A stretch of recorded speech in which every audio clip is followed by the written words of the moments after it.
Lingua Spectrum, Aesop's Fables. The Ant and the Grasshopper. One day a young grasshopper was lazily sunning himself under the bright spring sun, trying out his newly discovered musical talents. A column of ants chanced to pass nearby, each labouring under an enormous seed many times its own weight. "Look at you," said a little ant, pausing for a moment. "Lazy good-for-nothing. Is that all you intend to do all spring long? Sun yourself and play that infernal racket?" "Yes," said the grasshopper, "and all summer too." "And what will you do when the winter comes?" mocked the little ant. "I'll worry about that when the time comes," sang the grasshopper.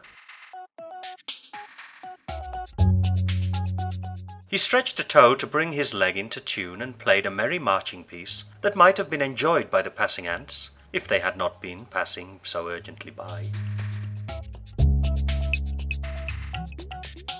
The following day the column of ants again passed the grasshopper, and the same conversation with the little ant took place, as it did throughout the entire spring and well into summer. One day in late September, the middle-aged grasshopper was playing one of his more accomplished pieces, which involved both legs, both wing cases, and the bringing together of both antennae for dramatic effect, when the column of ants trudged wearily past. They were dragging with some effort the last seeds of summer. Some were so worn out by the toils of spring and summer that they could barely carry themselves, let alone the heavy burdens that weighed them down. Others were noticeable by their absence. The little ant dropped his burden and glowered up at the grasshopper. "Still tossing it off, I see," he croaked. "That's a vicious rumour," laughed the grasshopper. "I haven't done that for months, not since I was a young lad. But I am still enjoying my life to the full, if that's what you mean." "Wait till winter," cautioned the little ant, and the other ants who'd been listening chorused, "Yes, wait till winter comes."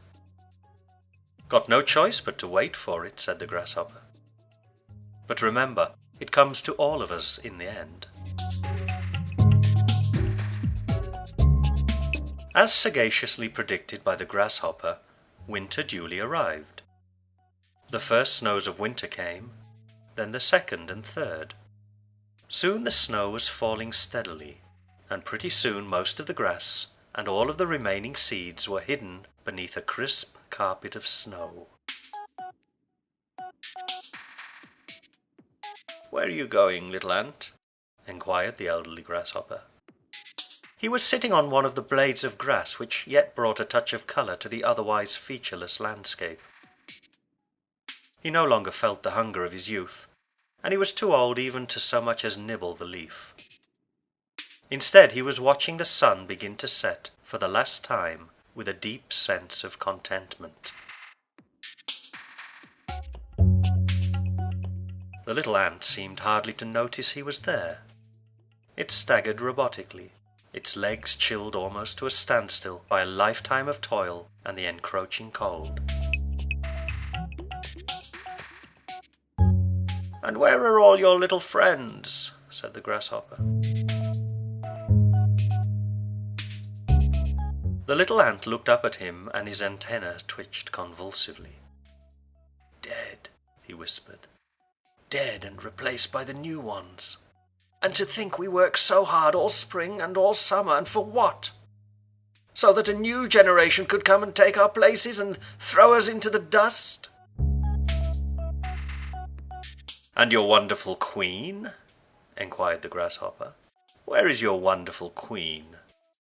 "Oh, she's just dandy," said the little ant bitterly.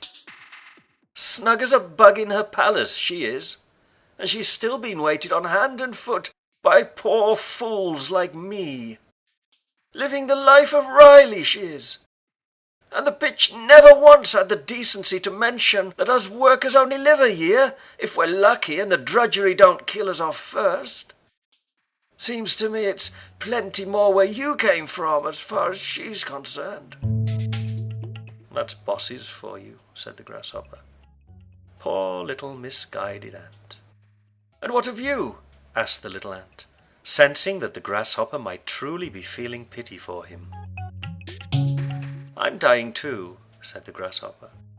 "But I've no regrets. I've enjoyed a wonderful life. And I know that next spring my children will come into the world, and they too will understand the importance of living for the moment and of enjoying life to the full." "Mind if I rest here a while?" gasped the little ant. "I don't think I can go on another step, and I'd sure like to hear at least one tune before it's too late." The Grasshopper smiled down sadly at the little ant. Then, gathering the last of his strength, he brought to bear all he had learned in a lifetime of practice and began to play.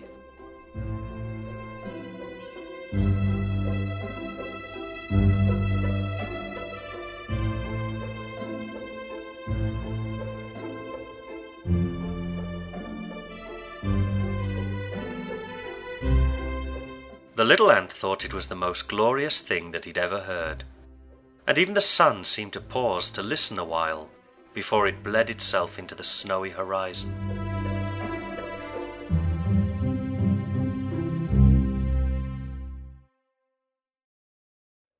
The final darkness followed and descended like a comfortable blanket over the aged Grasshopper and the exhausted little ant.